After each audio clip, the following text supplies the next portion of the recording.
everybody, welcome back to Moonmen TCG.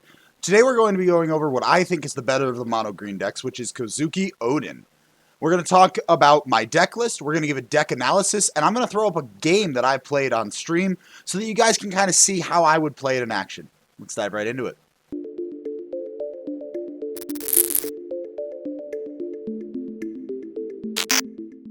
So if you didn't already know real quick, the reason that we're doing these deck list videos right now is I am hosting a server tournament alongside my fellow Moonmen this upcoming Sunday, July 24th. So I'm hoping to maybe give you some inspiration as to what to play. There's a link to the server that the tournament will be held in the description of this video. You should check it out, see if it's something you might be interested in. Let's move on with the list. So obviously the leader of the deck is Kozuki Oden. His ability is once per turn, you can trash a Wano Country type card from your hand to set up to 2 of your Dawn to active. This is extremely good for multiple reasons. It gives us a lot of early game tempo, makes us make plays that we wouldn't have been able to otherwise. But it also gives us a use for if we're drawing too many dead cards, cards without counter stats, like if you draw a bunch of your Kinemon, a bunch of your Okiku, it's kind of okay because you can use them for your own leader. They don't just sit dead in your hand.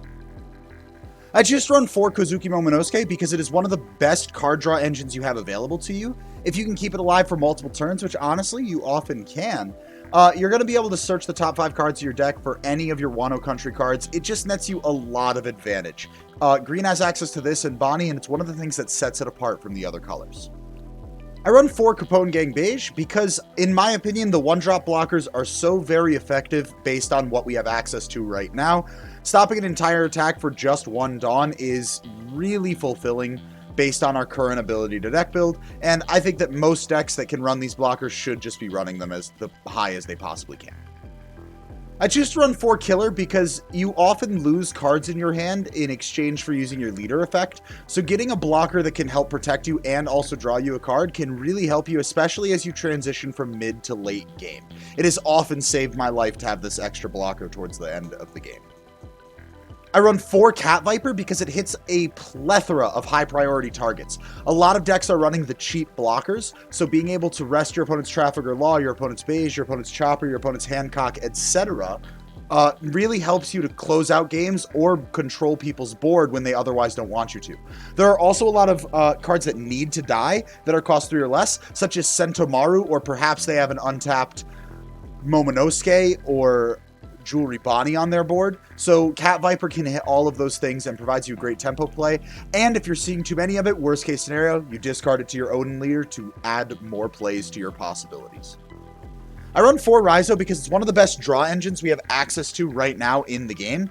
Keeping him alive for as long as possible will really keep your hand fresh and full and give you as many options as you need to close out games. I run 4 Izo because it's basically like being able to run 8 Cat Viper, except one of the Cat Vipers can hit better targets, such as Pacifistas that you need to kill, or perhaps the blocker Boa at 4 that is really important to get off the board. But it's also a 2k counter, so it's one of your good defensive pieces. This card is really well made, and I definitely suggest you run 4 of it in this deck. I run 4 Okiku because it is one of your best early game tempo plays, ensuring that you can kill off your opponent's board as consistently as possible. And even though it has no counter stat, so it has the potential to clunk up and be dead in your hand, like I said earlier, your own leader can always discard these cards to get you better early game plays, meaning that you can run a greater quantity of cards that would otherwise be dead if you drew multiple of them.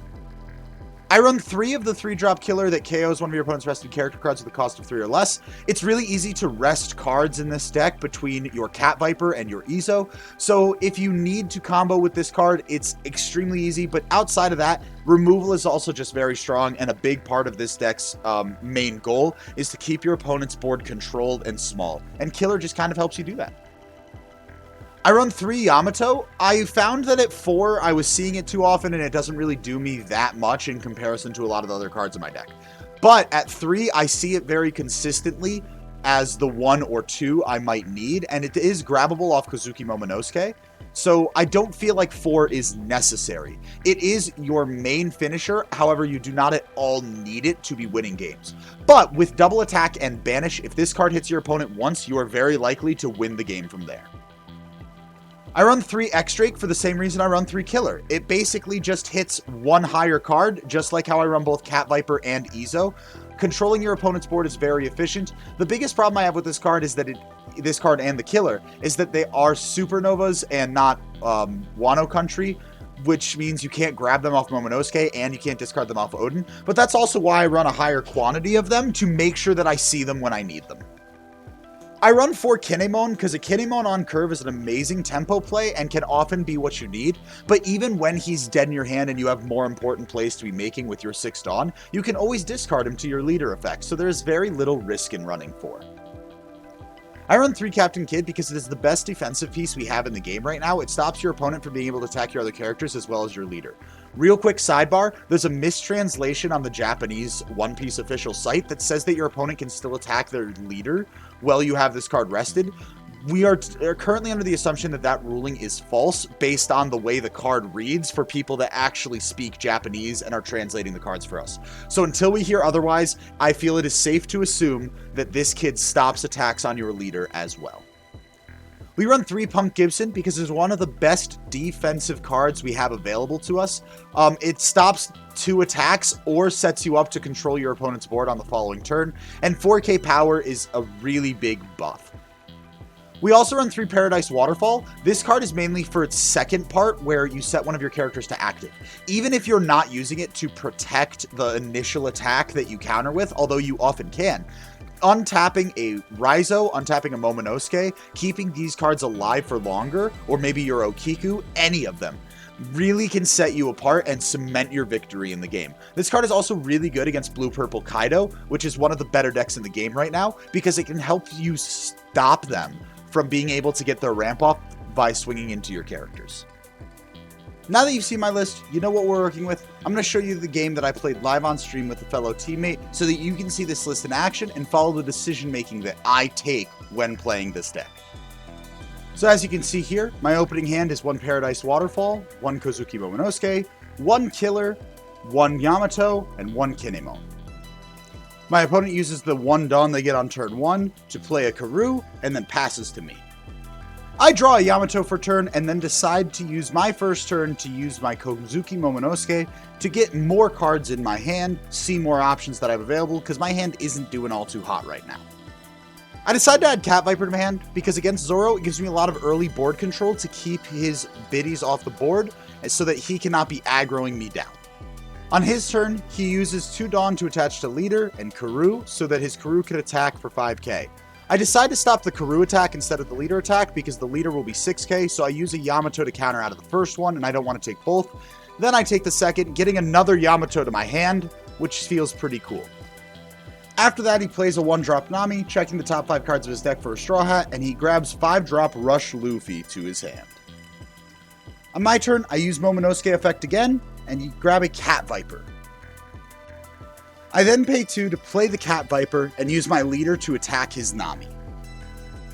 This is because I plan on using the killer to get rid of the Karoo, and the Nami is an easier target for Oden to swing into. He lets the Nami die as expected, so I discard Paradise Waterfall with Oden effect to switch 2 Dawn to active mode, and then use my now 3 Dawn to play a killer, getting rid of the final card on his board. My opponent begins by attaching 1 Dawn to Zoro and swinging 6k at my leader. I choose to take it, getting a Raizo to my hand. My opponent then pays 2 to play a Sanji, attaching 2 Dawn to give it Rush, and then a 7k swings into me. I'm once again forced to take it, getting a Capone Gang Beige to my hand. After drawing an Okiku for turn, I decide to use my Oden leader swing into his Sanji.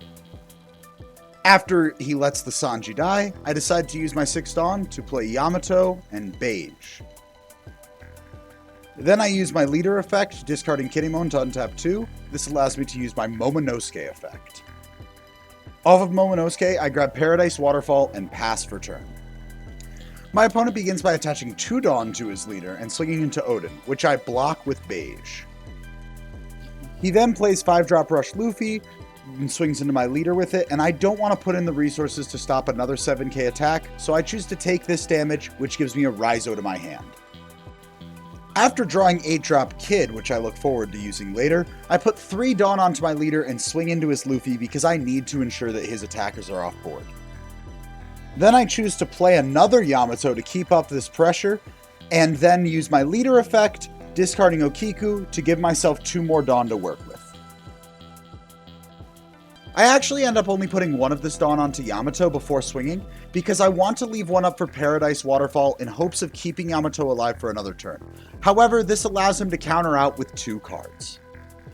He ends up putting 5 Dawn on his leader and swinging in, trying to guarantee me to 0 life, and I am unfortunately forced to take it, getting a Kinemon into my hand. He then jet pistols away 1 of my Yamatos and passes to me.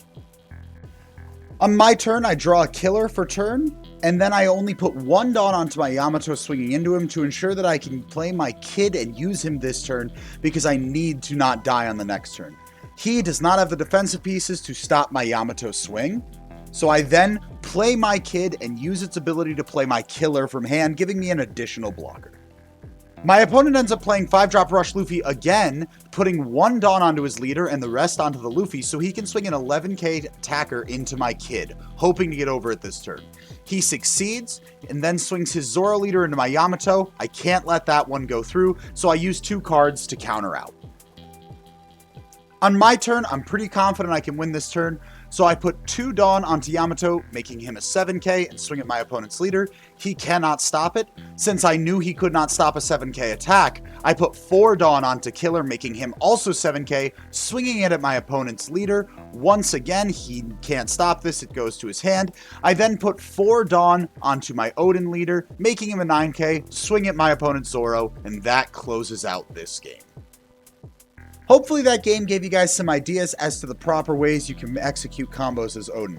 This list has served me very well online, and I have had great success with it, and I hope that you too can enjoy playing Oden, because to me, it is one of my favorite decks in the game. Today's video was sponsored by Top Deck TCG.